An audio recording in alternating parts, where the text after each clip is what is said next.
Perfection. And camera voice activated. Season 2 has officially begun. And this is Talking to Tulum. And this is Talking to Tulum. Oop, I bet that's her. Adelante. I'm not used to podcasts. I mean, I did podcasts, but as you say, you are right. It's reality. Yes. So we need to be real. So Yes. relax. You really do look good.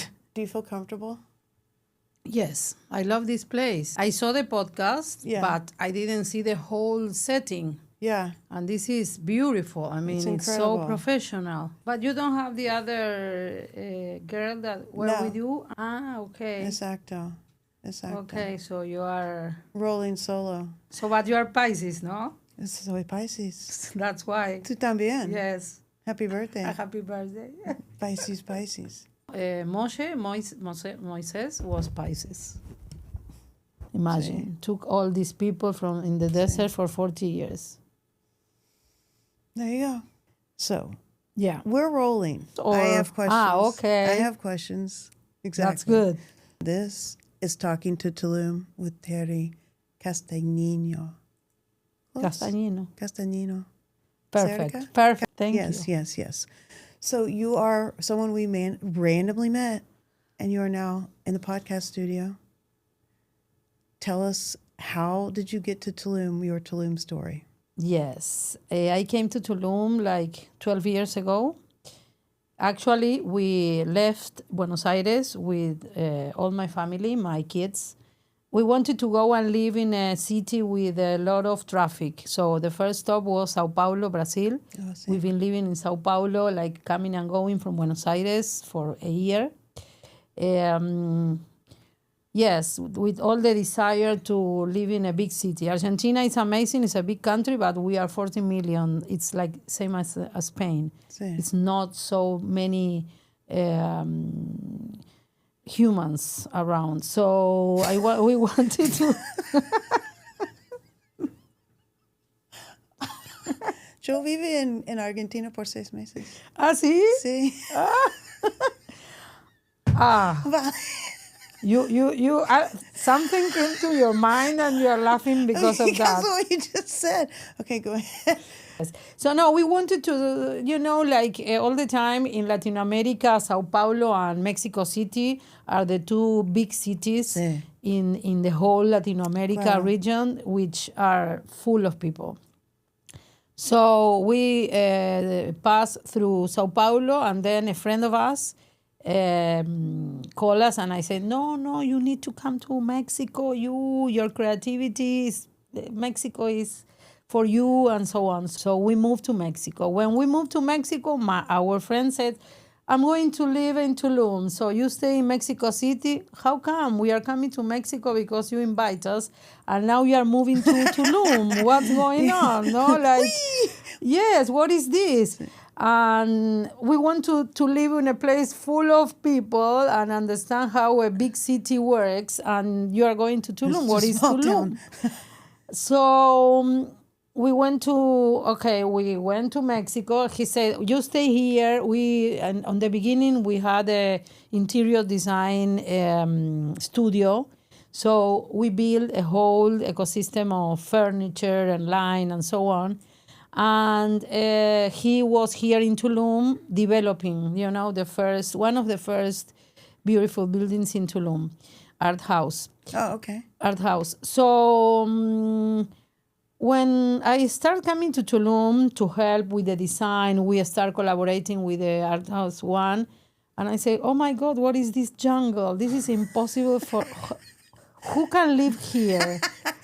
All the workers, like, full of, all wet, was like a disaster. The mosquitoes, and I would never, I never imagined in my life living in Tulum. Okay. And one day I was in Mexico City, like 5 years. Then we start working, life, move very slow, but nice. We did an amazing job in Mexico City. We met a lot of Mexicans. We tried not to go very into the Argentinian community because we wanted to learn really the culture, you know.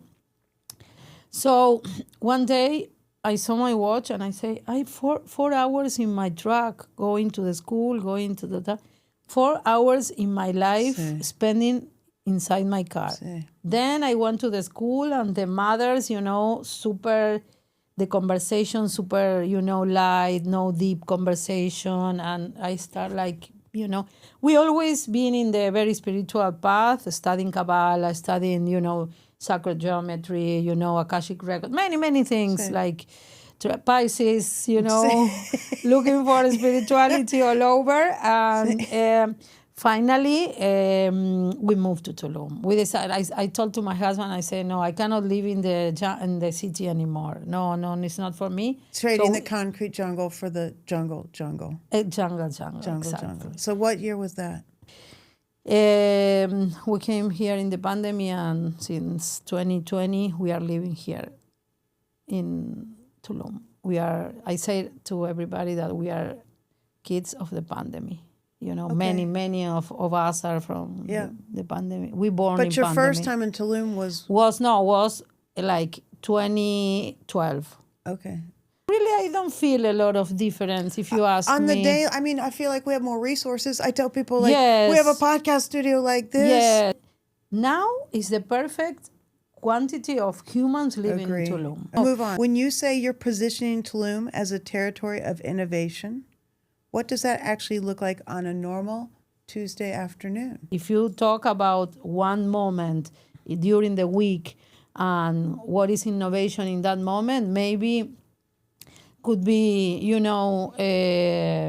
talking about AI, or, for example, yesterday they launched Sendero, which is 1 kilometer in the Boca Paila, which has Okay. different hotels. They join all the hotels, Okay. and they are bringing a program for nightlife on the beach. Okay. Dinners, activities, music, talks.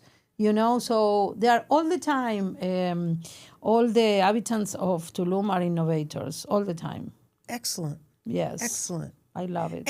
And do you think that is that community primarily made up of people locally, or a mix of expats and locals? For me, the locals are the expats. Well, I mean, I understand that, but having now done this podcast and seen some of the remarks, I want to be, it won't matter how many years I'm here, I'm still going to be considered, an immigrant or an expat. But my question is, like, when you're in the meetings of innovation, right? Like, how many people are... It's like a mix, because as we said, which are the locals in Tulum? I mean, I don't know the locals. I don't either. I don't know the locals because... Until I started this podcast. You have Mayans that live. Correct. I mean, one of the regions that has more quantity of Mayans in the daily basis is Tulum. Right. No, you don't Right. see so many Mayans in Playa, and you don't see so many Mayans in Cancun. De acuerdo. So Tulum, for me, if you ask me, the locals, the real locals, are the Mayans. I agree. That come from I agree. Yucatan. Agree. Because for one day we interviewed the mayor of Tulum, Marciano, which was the last mayor before Diego. Okay. That the one he died, he passed away, and he explained us very well. Tulum is in the middle of Quintana Roo and Yucatan, but because of all the pyramids, Tulum looks to Yucatan. So it should be part of Yucatan, not to Quintana Roo. Okay. It's more Yucatan than Quintana Roo because of all the pyramids, that it's like a circle. Right. From the beach to Coba. It's like a route.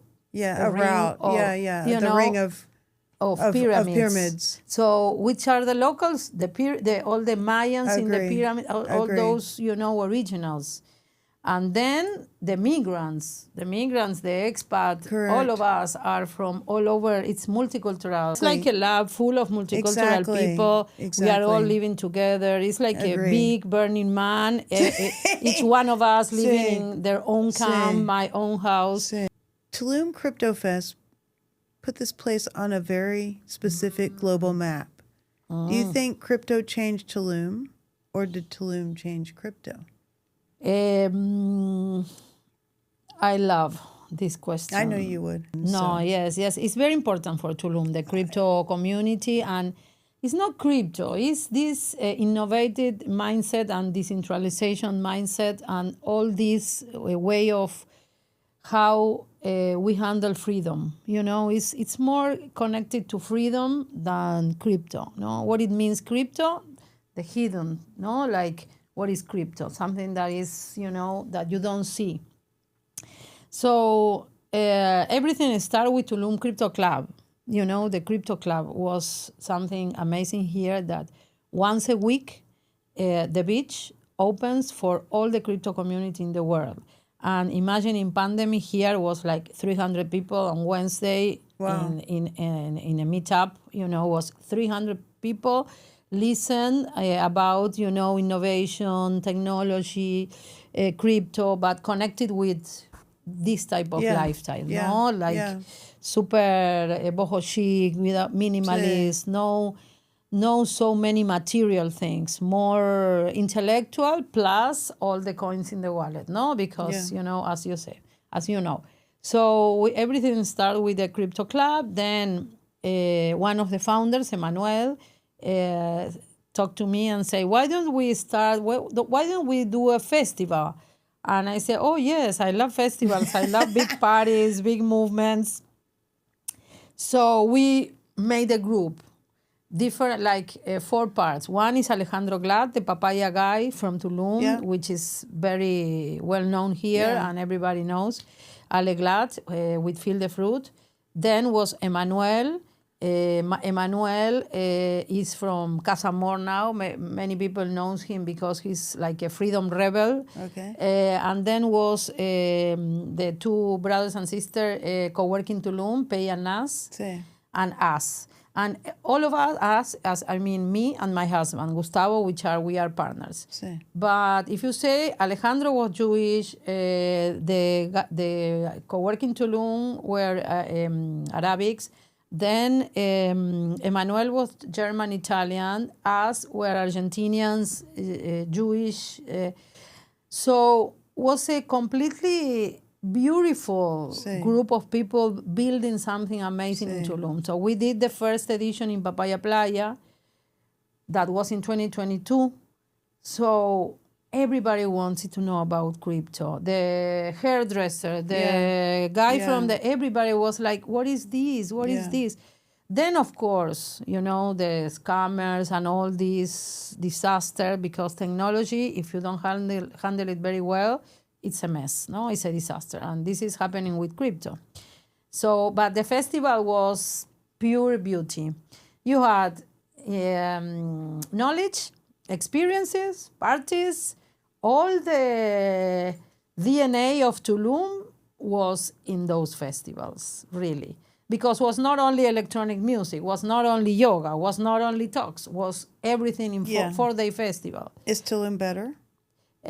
Because of the festival.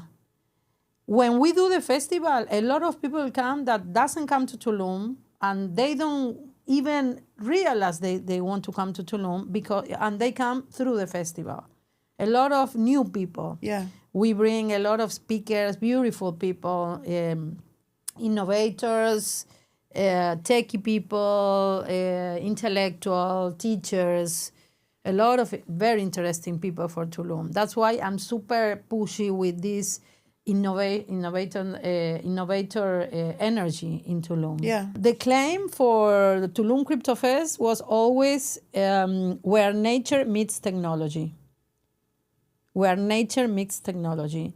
So what I think that technology and nature are exactly the same, because I don't know if you did Bufo, for example, those medicines, plant medicines, and when you are connected with those plant medicines, you see the geometry, you see the mathematics, you see the perfection. And you see the perfection in the tree, in the water, in the sky. And all this is technology.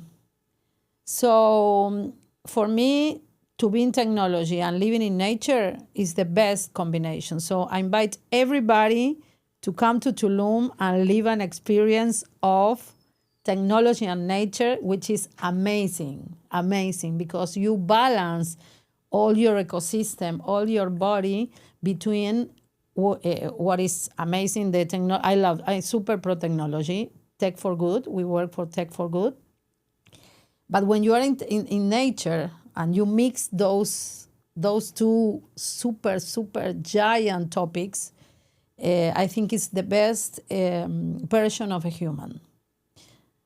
Is the connecting the two at this point? Yes. Yeah. Technology is going to life. save humans, but the No, thing I think is, technology is going to take out humans. So I have a different approach. No, I don't think it's going to save us. I think it's going to replace us. But that's fine. I already have come it's a long I don't want to conversation. get. I don't want to get into that and scare the people. Scare the people.